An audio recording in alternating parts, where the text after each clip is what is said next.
bitches. How dare you? I'm in a weird mood. It's the last day of 2020. Kind of a bit overwhelmed from, oh, I've got hair in my mouth. So, how are you all feeling? It's been a weird one, hasn't it? I think my last video was August, September time. Funny how in the video I was going on about how much better I was feeling and how my mental health had got so much better. Then September hit, and October hit, and November hit, and December's just been a bit numb. But you know, we carry on, still here somehow or another, still here. But yep. So yeah, 2020 started off great. January was great. I was in a job I liked, had a great New Year's Eve party. I mean, it was a lot of fun, a lot of alcohol was consumed. It felt like this year was gonna be good. I was having a social life. I got a new job at the beginning of February and I started my full-time job as a content creator at Roehampton Students' Union. Everything was just tickety-boo. I feel like I just sound really bitchy all the time now. I used to be a nice person and then I lost the will to live this year. I thought I'd look through some of my New Year's resolutions because I don't usually make New Year's resolutions. I usually think they're quite a waste of time. A new year, it's just another day. Like tomorrow is the new year. You're watching this, it is already the new year. It just seems like a pointless thing, but I was feeling so optimistic. I thought 2020 is gonna be the year, and little did I know. I made 10 New Year's resolutions for 2020. Let's see if I succeeded. This was me back in January 2020. Can't really see, I'll put a picture up on the screen. And I just thought, you know what, yeah, I'm a boss up. I've got a fucking hair in my mouth. But yeah, I had my photo shoot and thought, you know what, I'm feeling pretty positive, pretty good. I'm gonna give myself 10 New Year's resolutions and I'm gonna stick to them. Number 1, stop saying sorry when it's not needed. Now, this one, I would say, probably actually kind of succeeded in a sense. I've not said sorry very many times this year, out of like sheer principle. I mean, I'll say sorry if I genuinely have done something wrong, but I don't say sorry that much anymore, which is quite liberating because when you're constantly saying sorry just for existing, it's a bit depressing. I kind of did succeed, but at the same time, I didn't have as many opportunities to say sorry, considering I didn't see that very many people. Swings and roundabouts. Number 2, give myself more credit for my achievements, no matter how small. Achievements.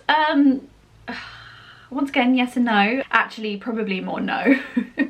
I've not achieved a lot this year. Like many people, I've not achieved much. I mean, I got a new job, which was good, but I spent 1 month in the office and then the rest of my time in this job, I've been working from home. So I've not had the full feeling of accomplishment. Like, I know I have accomplished stuff in the job and I've done well considering, but you know, there's something about when you're working in the office with everybody, it just feels more successful that way. But I mean, it's an achievement, so I guess I should give myself a pat on the back, I guess.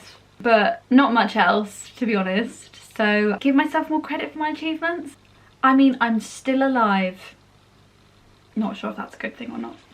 Number 3, be more unapologetically myself. I went through a bit of an identity crisis this year, like probably quite a few people, but quite a big identity crisis this year. Went to therapy this year, which was fun, and I spoke about it to my therapist then, and I'm like, I don't know, who am I? What do I represent? I think when it comes to this one, with this whole lockdown, with this whole not seeing very many people and not having much to do, I had a lot of time to think about who I am, what I stand for, how I want to present myself, how I want to act. So I've worked on it. Whether or not I have fulfilled being unapologetically myself, I'm not sure. I was too busy having a breakdown for the majority of the year. So kind of ish, maybe, we'll see. Number 4, open myself up more to other people. Now, I guess with therapy, I technically did because I opened up to my therapist. Actually, you know what? No, I have noticed I have started to be a bit more honest with people. I'm not getting very many opportunities to be honest to people and truly open up, but the times that I have had those opportunities, I have gone for it. So yeah, I would say I probably have done that. So pat on the back. That's my shoulder pad. I can't reach that far in this jacket. Number 5.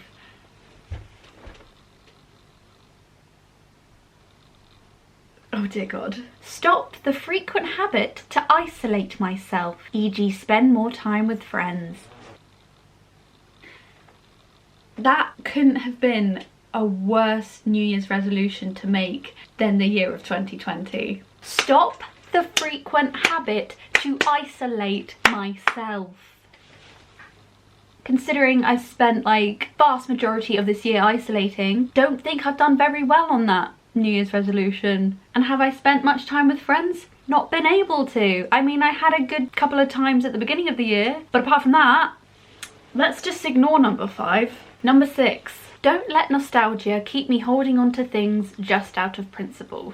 I think I know what I'm referring to. Am I being shady there? I don't know. I'm pretty sure I know what I'm referring to there, and in a sense, yes, because a lot of the time I'm a very nostalgic person, love looking back into the past. Not sure why, because especially looking back to my teenage years, I wasn't very happy as a teenager, wasn't very happy as a young adult either, so but I mean, I'm alright now, I think. I mean, am I alright? Anyway, do I keep holding on to things out of principle? I don't think I do. I'm kind of learning to let go a bit more. I don't really know how to answer this one. Yeah, that doesn't have an answer, that one. Number 7, don't worry about becoming unlikable if I have to stand up for myself. Let that inner bitch out. Let that inner bitch out. Oh, has she come out this year? Bitch that I didn't know existed. I know I keep calling myself a bitch. I know all my friends will know that I keep calling myself a bitch. I don't actually think I am a bitch. I know I joke about it, but I think I just maybe speak my mind a little bit more now. I'm less likely to give a fuck now. I think because this year has been so absolutely dire, I've kind of just gone, you know what, if I lose a friendship, I lose a friendship, which I don't know if that's a good mindset to have, but you know, I've stood up a couple of times to some people that I didn't think I ever would stand up to, which has been quite liberating. I mean, it's been a bit weird, but I would say I definitely do stand up for myself. I have let that inner bitch out. And yeah, don't be a pushover. I think I'm very much on my way to not being as much of a doormat, because I spent my entire life being a doormat and now I think I'm almost there. I mean, I'm not getting as many opportunities to stand up for myself, but you know, the time to have. I mean, look at me. Am I like growing up? Am I an adult? Number 8, enjoy the things I love and ignore people's negative opinions about them. That I have done, I think. As many people probably know, I'm the type of person that gets obsessed with things quite easily. Oh, pardon me. So attractive, someone date me. I used to be quite self-conscious of that, which, you know, some people probably don't believe, because I did post about things I loved quite a lot. But I went through a bit of a phase, I'd say late teens, early 20s, when I got quite like subconscious about talking about the things I loved. I can get quite intense about things I love. My favourite TV shows, my favourite actors, and blah blah blah blah, like all that kind of stuff. And I got very subconscious of people judging me for it, because I get judged quite a lot, as does everyone. And actually I kind of stopped caring what other people think. I got all my cardboard cutouts this year. I mean, who else has like a bunch of cardboard cutouts in their flat, in their house? Did that get lots of judgmental comments? Quite a lot actually, so thanks to all those friends, really appreciate that. But I also don't care. I genuinely didn't care. Like, I mean, yeah, it is a bit weird, but it was lockdown. My mental health went a bit blah, blah, blah, and I thought, lol, this is fun. It was weird, but it was funny, and I just stopped caring about the negative comments. For instance, I liked the last Doctor Who episode. Everyone was complaining about how it screwed up the timelines, and if you've watched Doctor Who, you know what I mean. And everyone was complaining about it, just like everyone fucking complains about everything. Ugh. And I liked it, and I know that lots of people found negative things to say about it. I don't give a shit. I really could not care less if you gave me a long list of all the reasons why the latest Doctor Who season has ruined Doctor Who. I don't give a shit. Sorry. Let that inner bitch out. I liked it, so I'm not gonna let anyone's opinions ruin that. That was a long answer for this question. Let's move on. Number 9, seek help if, when I need it. Yes, because I did therapy. That was a game changer, and therapy is something that I do want to continue on when I go back up to London. I'm hopefully gonna start looking for a therapist, maybe private this time, because I was on the NHS one last time. That's quite difficult to get onto, and there's a long waiting list. I kind of feel like I need a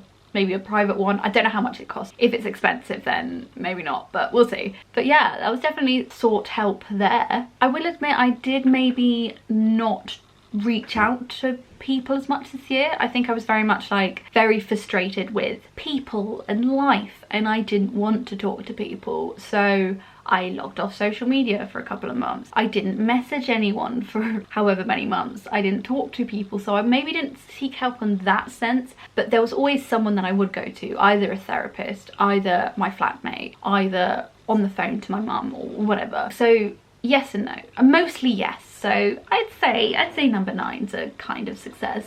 And number 10, last one, work bloody hard on my craft so that I can prove to myself as well as to others that I can actually do this. Can't say not really. Let's be honest. You know, the idea this year was to make lots of films, build up my acting portfolio and show people that I have the capability to be a professional actor, pay me to do acting, let that be kind of my main source of income.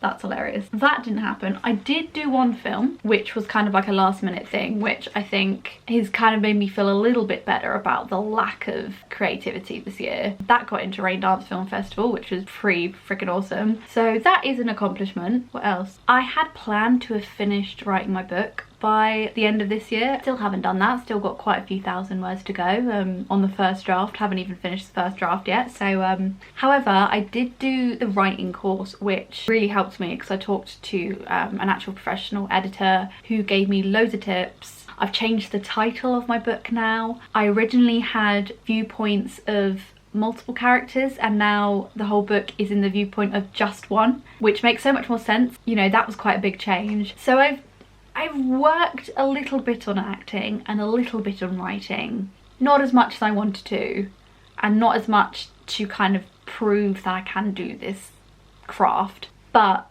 considering how shit this year, I did some stuff. Not that much, but I did something. So I've got to give myself a bit of credit. But also, I did nowhere near as much as I wanted to this year. But that's life. So yeah, 2020.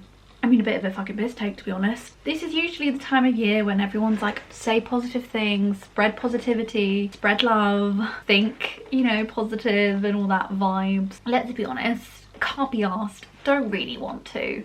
It's not been a great year for most of us. What a downer. How to end? No, let's just hope this vaccine works. Let's just hope these tier systems work. Lockdown, people adhere to the rules so we can just get this shit over with, and hopefully we'll be back to normal by summer, because I'd like to get on the dating game, because 2020 was meant to be the year. I just realised I'm so glad I didn't put anything to do with dating on my New Year's resolutions for 2020, because that would have been pretty freaking depressing. Go on a date. I had a date lined up in March, but then, you know, lockdown happened, the first one. So I'm hoping 2021. I mean, I say I'm hoping. I don't have much hope, lol. How do I end this video? Something funny. I would say Happy New Year, Happy New Year, Happy 2021, 2021, 2021. That's a bit of a mouthful to say. 2021. Please be better than 2020. I don't have much hope for it to be, but you know what? I would say stay positive, but at the same time we don't want to be positive because COVID. That was a terrible joke. Christ on a bike. Do you like my pillow, by the way? My cushion. Happy 2021. How dare you?